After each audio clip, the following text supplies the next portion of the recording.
Halo Sobat Kun, kembali lagi di channel kesayangan kita dengan si Ole yang akan menyajikan sebuah referensi film yang mungkin cocok buat nemenin kegabutan kamu di pagi, siang, sore, bahkan malam hari. Nah, kali ini si Ole mau ngebahas film yang sedikit ngebahas tentang sesuatu yang absurd tapi make sense. Sampai-sampai peneliti mulai merhatiin tentang teori konspirasi ini. Tapi sebelum itu, kalian pernah mikir gak? Kayaknya gua pengen ngulang waktu deh. Ya udah, coba nonton The Butterfly Effect. Nah, si Ole bakal ngebahas film yang gelap, mind blowing, tapi juga cocok buat kamu yang hobi mikir keras pas lagi gabut. Karena ternyata yang bisa bikin hidup kita kacau bukan cuma mantan, tapi diri kita sendiri.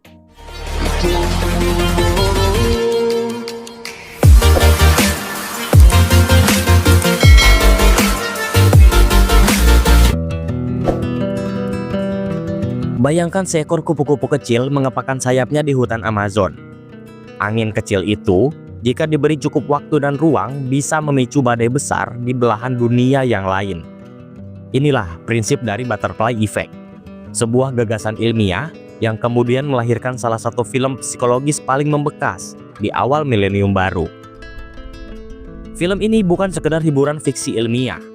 Ia adalah pengalaman emosional yang memaksa kita menyusuri lorong waktu, bertemu dengan luka-luka masa lalu, dan bertanya-tanya, jika kita bisa mengubah satu hal kecil saja dalam hidup, apakah seluruh hidup kita akan berubah? If anyone finds this, it means the plan didn't work, and I'm already dead. Evan Treborn bukan anak biasa. Sejak kecil ia kerap mengalami kehilangan kesadaran. Seperti film yang terpotong dan melompat ke adegan berikutnya. Orang-orang di sekitarnya tahu ada yang aneh, tapi tak satu pun tahu betapa dalamnya luka itu. Evan hidup dalam rumah tangga tunggal bersama ibunya yang penyayang, tapi kesepian. Masa kecilnya penuh trauma yang perlahan terkuak dalam potongan-potongan waktu yang terlupakan. Mulai dari persahabatan yang rumit dengan Kayleigh, Lenny, dan Tommy, hingga insiden mengerikan yang tertanam dalam-dalam namun nyaris terlupakan. Setiap kali Ivan mencoba mengingat, ia seperti menatap ke dalam cermin yang retak. Setiap pecahannya memantulkan versi yang berbeda dari dirinya sendiri. The last thing I remember before the blackout was holding my hands over Kaylee's ears. I think I was more focused on her hands on mine than the mailbox across the street. Saat remaja, Ivan menemukan bahwa tulisan-tulisan lamanya yang ia buat atas saran psikiaternya menyimpan lebih dari sekedar kenangan. Mereka adalah pintu menuju masa lalu. Dengan membaca jurnal itu, Evan bisa kembali ke momen spesifik dalam hidupnya. Dan lebih dari itu, ia bisa mengubah keputusan yang ia buat. Setiap kepulangan ke masa lalu menjadi eksperimen yang tak hanya mengubah kehidupannya, tapi juga kehidupan semua orang di sekitarnya. Tapi perubahan datang dengan harga. Setiap intervensi menciptakan dunia baru. Dan dalam dunia baru itu, selalu ada yang salah.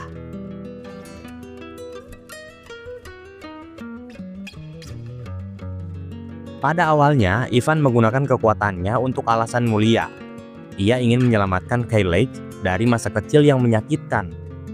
Ia ingin membela Lenny, menebus kesalahan, dan memperbaiki keluarganya. Tapi setiap perubahan menciptakan semesta alternatif yang tak bisa ia prediksi.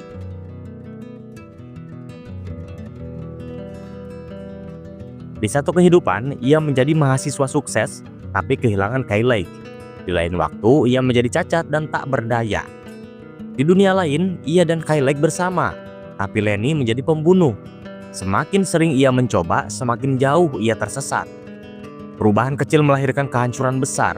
Dan perlahan, Ivan sadar bahwa kekuatan yang ia miliki bukanlah anugerah, tapi kutukan.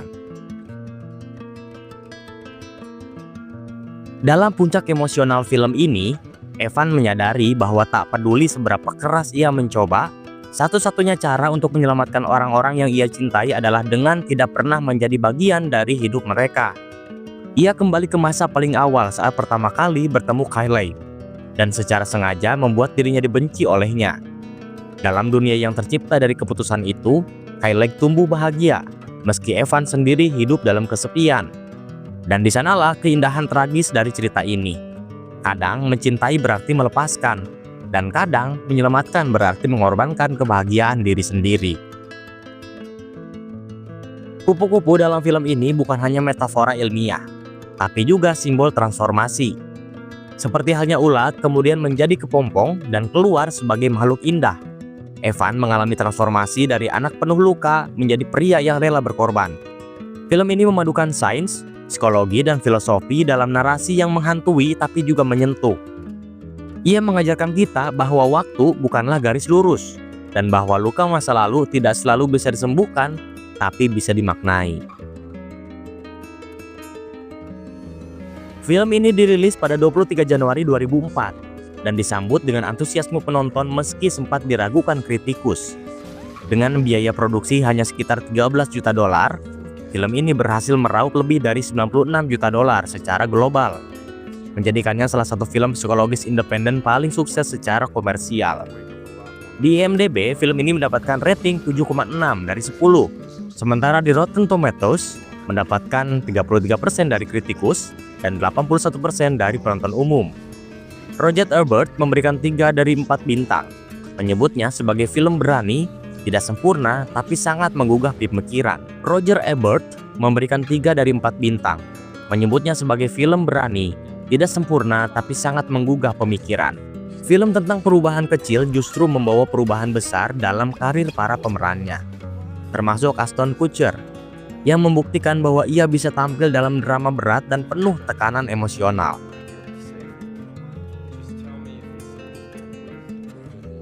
Film ini meninggalkan pertanyaan yang menghantui. Bagaimana jika? Sebuah pertanyaan sederhana yang bisa mengguncang dunia batin siapapun. Karena dibalik semua keindahan dan kehancuran yang ditampilkan, film ini pada akhirnya hanyalah cermin untuk kita melihat hidup sendiri. Bagaimana jika kita berkata iya saat dulu berkata tidak? Bagaimana jika kita diam saat seharusnya bicara? Dan bagaimana jika satu kepakan kecil dari hati kita hari ini bisa mengubah masa depan seseorang?